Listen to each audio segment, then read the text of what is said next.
11 సంవత్సరాల క్రితం పవన్ కళ్యాణ్ దర్శకత్వంలో సత్యాగ్రహి సినిమా షూటింగ్ అన్నపూర్ణ స్టూడియోలో మొదలైంది. Victory Venkatesh camera switch on చేసిన అనంతరం దాసరి నారాయణరావు గారు క్లాప్ ఇచ్చారు. ఏఎం రత్నం గారు ఈ చిత్రానికి నిర్మాత. ఓ విద్యార్థి నాయకునిగా సమాజంలో జరిగే అన్యాయాన్ని ఎదిరించే కథ అది.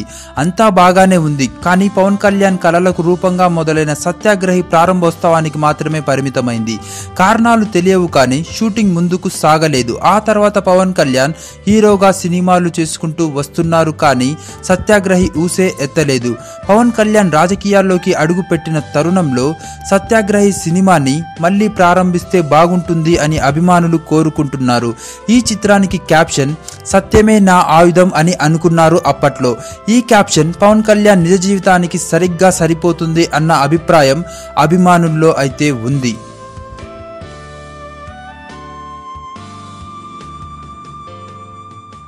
ఈ వీడియో నచ్చితే లైక్ చేయండి, షేర్ చేయండి, సబ్స్క్రైబ్ చేసి ఎంకరేజ్ చేయండి. Thanks for watching.